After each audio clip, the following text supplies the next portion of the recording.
Canva site lang. Tapos, yan, nilagay ko lang yung mga sample ko. Wala dun sa, Upwork. Pero nandito. Pero hindi pa siya mobile optimized. Kaya ayusin ko pa to. Tsaka isang result lang nilagay ko. Isa lang. Tapos ito, yan lang. Tapos pinaste ko din yung mga, mga review. Para meron sila nakikita-kita. So, ganyan-ganyan lang. Tapos sa Upwork, bawal maglagay ng contact info dito sa cover letter. Yung email mo or mga contact number sa WhatsApp. Kasi mapa-flag ka. Kasi against Upwork, terms of service. So, baka maban ka. So, wag kang maglalagay. Pero so far, sa akin, yung portfolio ko nilalagay ko, okay naman. Pero meron na siyang dito, contact details. So, at least, pwede pa din nila ako makontakt outside Upwork.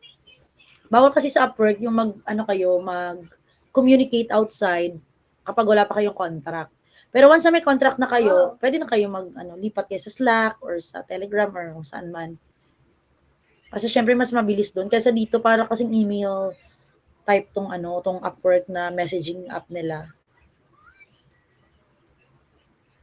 Basta keep it short and simple lang. Yun lang. Like 2 sentences, 3 sentences, okay na. Papakita ko sa inyo yung mga sample ko ng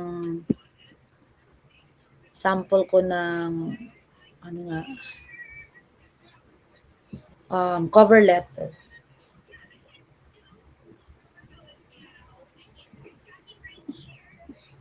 Hanap tayo.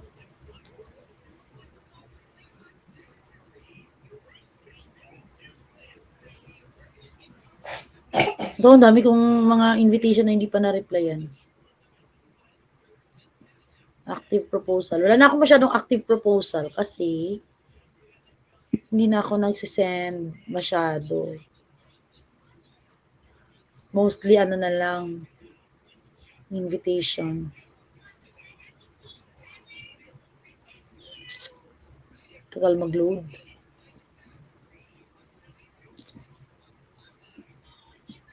Hindi mamaya.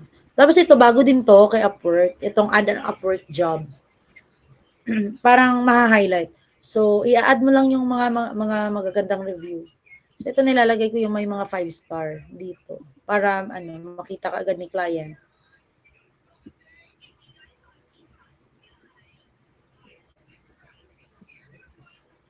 Reload natin. Ayun. Nag-load na. Ito. Adam Upwork job. Ayan. So, ito yung nilalagay ko yung mga magagandang review. Pwede ka maglagay ng 4. Halimbawa, ito, 1, 2, ganyan, 3, 4. For example, add to highlight. So, 4 na. Basta 4 dito sa 3 to, pwedeng isa or isang Upwork job, 2 project, isang certificate, basta all in all 4. Pero sa akin, job lang lahat nilalagay ko yung may mga 5 stars. Diba? At least alam talaga nilang yung quality of work na nadi-deliver mo sa client. And then dito, boosting naman, ito na naman si Upwork kasi ginawa ng business lahat. Magbibid ka. 'Di ba ilang connects lang to kanina ang needed? 18 connects. Pero dito, pwede kang mag-bid para ikaw yung mauuna kasi yung parang sa inbox, 'di ba? Paunahan kayo doon, top 4. 4 lang kasi yung nakikita. So, pwede kang mag-bid para mauna ka doon sa yung placement mo doon sa inbox niya. So, halimbawa, magbibid tayo ng 30. O, edi tayo number 1. Bid, ganyan. First place tayo. Pero kahit hindi ka halimbawa, ito ay mare-refund naman. Kapag, ito sabi niya, you'll be charged to your bid if the client interacts with your proposal. Kapag binuksan niyo yung proposal mo, or you're one of the top 4 bidders by the time auction closes. So, kapag meron nang na-hire si client, tapos nasa top 4 ka, matcha-charge ka dun sa connect na binid mo. Pero, i-refund niya kapag na-outbid ka, syempre. may nag-bid na mas mataas sa'yo, tapos hindi ka nakapasok sa top 4, marerefund yung ano mo, boosted connects. Ibabalik sa'yo. So, yung matcha-charge sa'yo ay yung 18 lang. Mababalik sa'yo yung sobra, yung 12 connects dito sa 30 na sinat mo dito. Yun lang. Yun lang ang share ko for today's video. Ito pala yung mga ano ko. Okay, ipakita ko sa inyo sample cover letter.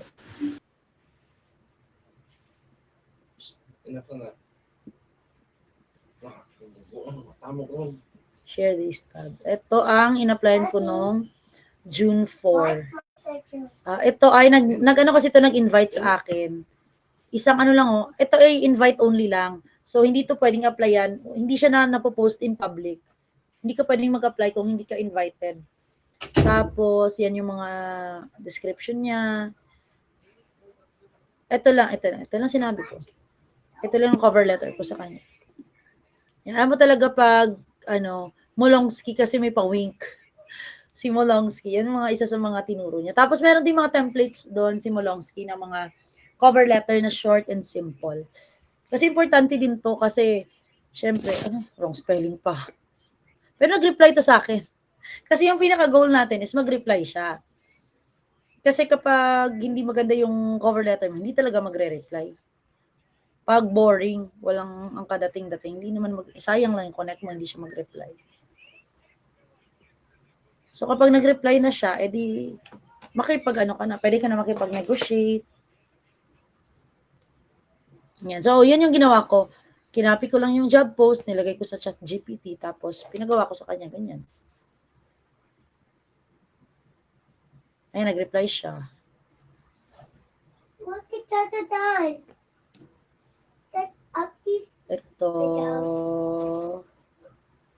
Ayan, nag-reply siya. Thanks for exciting, accepting my invite. Tapos, ang tagal ko naka-reply niya.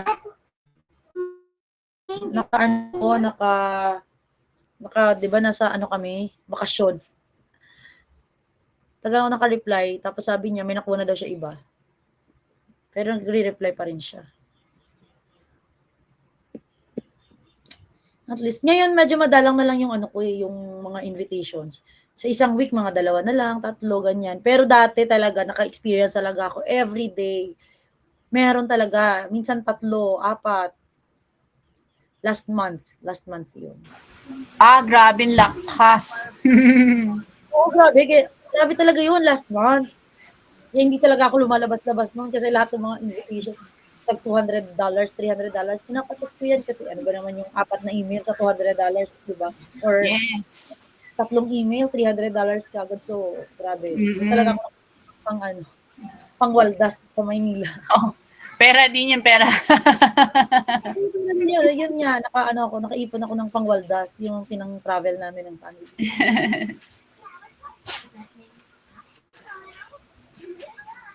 Yun lang. Meron pa ba? Meron pa kayong question?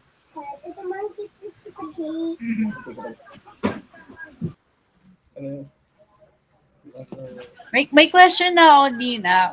Kakauwi ko lang Oo, na-record yung nandun sa phone ko, pero ayun, i-link ko kagad nag-record. Ayun, may tanong ako. Ako kasi mag-i-start talaga ako from beginner Tapos, kasi nabanggit mo kanina yung connects. Ang sa tingin mo advisable pag yung super beginner mag-start pag ganyang syempre mag-i-invest ka din sa connects, ganyan. So I suggest mag-subscribe ka dun sa Freelancer Pro. Tapos ginawa ko pala noon, everyday ako nag-show up sa Upwork. Everyday ako nag-apply. So, yung target ko, at least 2, meron ako ma-applyan. Kasi na-optimize ka nga kapag everyday ka nag-show up. Pag active, oo. Diyan ka nakatambay sa Upwork. So, minsan, kung talaga sobrang busy ako, at least 1, meron akong sinesend na application. Nice. So, dun sa Connect, yun. Mag-subscribe ka na dun sa Freelancer Plus. Kasi may may pa-connect naman siya eh. Tapos every month, ewan ko ngayon kung meron pa. Kasi dati si Upwork, meron siyang binibigay kahit hindi ka nakasubscribe. Meron siyang free connects na binibigay monthly. Tapos na Meron pa rin, finish siya 10. every month. Meron 10 pa rin, lang? 10. 10. Naku, hindi nga makapag-apply ng isang job yan. So, kailangan mo talagang bumili. So, dati bumibili talaga ako ng connect. Nag-spend talaga ako. Mm. Basta yung goal ko is makapag-apply ako daily. Yun.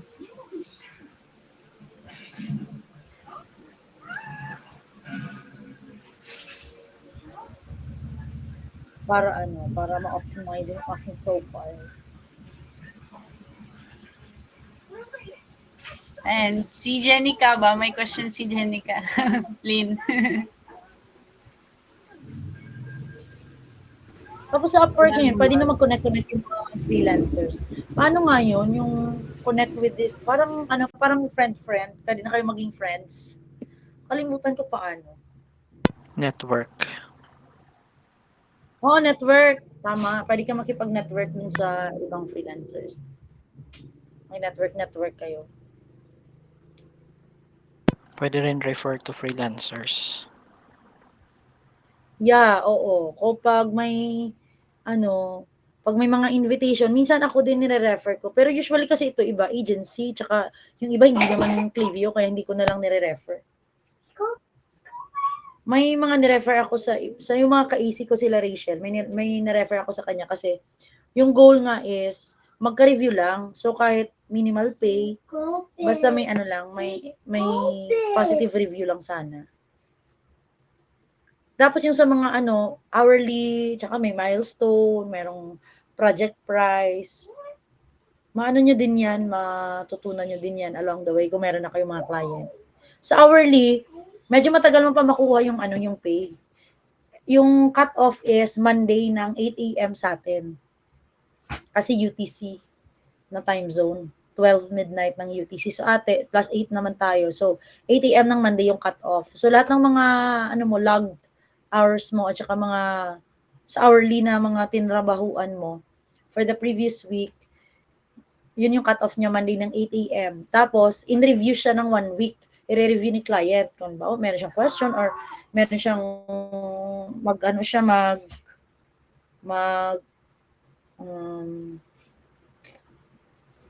mag-ask for refund. So, pwede within that time, 1 week. Tapos, after ng 1 week, meron pang holding period. So, all in all, mag-alat ka ng 2 weeks bago mo makuha yung pay mo sa hourly. Tapos, sa project naman, sa first project mo, 2 weeks ang aantayin bago ka magkasweldo. Pero after 2 weeks, pag tuloy-tuloy naman yung project, weekly mo na marireceive. Oh, yeah. Weekly mo na din marireceive. Tama. Sa first sahod mo, antay ka ng 2 weeks. Tapos, syempre, if every week meron kang work, di weekly na yun magiging cycle. Mom. Okay na. Meron pa kayong question? YouTube. Ako wala ng question. Nasa Upwork na nga ako. apply na lang ang learnings. Yun lang yung mga apply ko. Meron pa akong binili dun kay Molonsky eh. Yung paano makipag-negotiate sa client na instead na hourly, i-negotiate ko siya na gawing package. Hindi ko pa nabuksan, pero binili ko na siya. Yun talaga kasi naka-healthy. Yung mga tinuro ko sa inyo, galing din kay Momo. Saka sa YouTube din, may mga videos din doon kung gusto niyo mga tips, paano ma-optimize yung Upwork nyo, paano mag-send ng mga cover letter na makapansin. Yung iba kasi sa YouTube ko din napanood dati-dati pa. So there are, chat nyo na lang ako, may question. Hindi naman talaga ako master. Meron pa marami pa talaga magaling. Gusto kong aralin ngayon yung paano makipag-negotiate na yung yung makapag-presyo ko ng $1,000. Nice.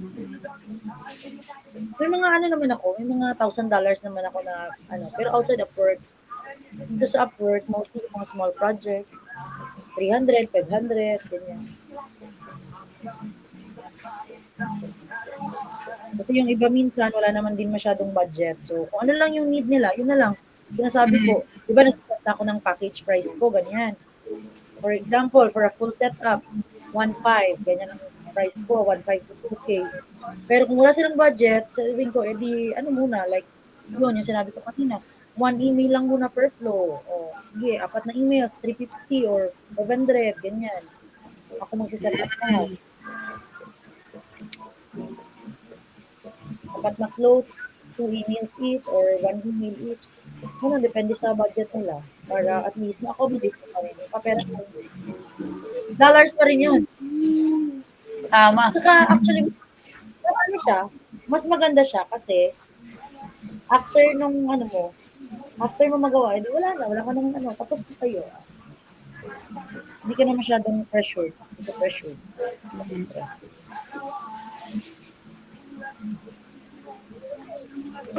Okay na ba? Meron pang question? Dana? Galing. Yun guys, ang share ko. Aiming for top rated. Hindi po kasi ako top rated plus. Yung top rated plus, meron pa talagang mas bongga doon. So, kung meron kayong question, chat mo.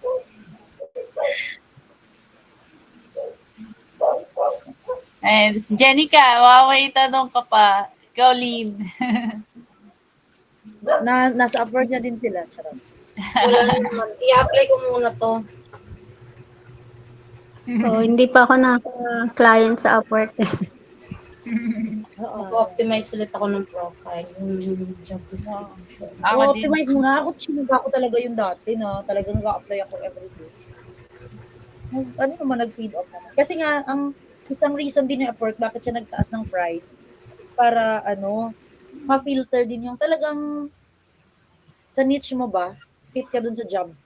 Kasi yung iba, apply lang ng apply kahit hindi nila specialty yung yung hinahanap, hindi talaga siya fit. So at least ma-filter kung talaga decided ka na mag-apply dyan sa work na yun kasi ang mahal na ng Comex. Kasi sa isang job post, siguro hundreds din yung nag-a-apply. So at least hindi din nahihirapan yung client. Okay, I think that's all for today's video. Thank you so much, Ron. Thank you so much. Picture tayo pala. Picture. Kasi ko muna. Wait.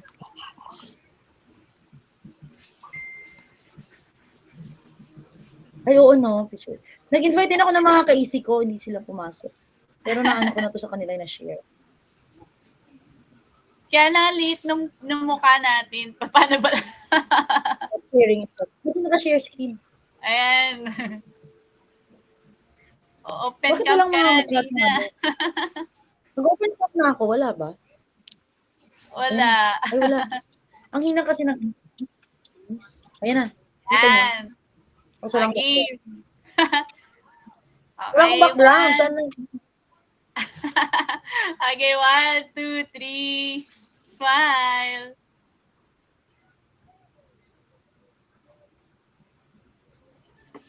Yeah, ay, teka, wait. Iyan ko lang, transfer ko lang.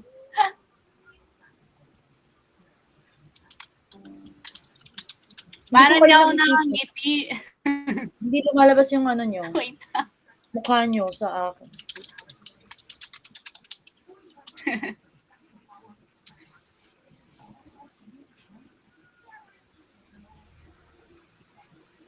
Okay lang, isa pa. Hindi ako nakangiti. Nawala si Dina. Kaya na yan. Baka di na siya bumalik. Nag-join din ba kayo dun sa sa inbox maven ni Denden? Mamaya, yun din nakala sa is. Yes, I'll see you later. Yes! See ya! Swerte ni Lino, scholar. Yes! Congrats! Thank you. Ayun na siya. Baka Ayan, makita. sorry, picture ulit. Hindi ako nakangiti. Kaya di pa nag-open si Dina.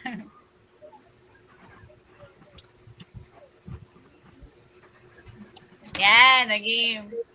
1, 2, 3. Smile. Well, Kalin.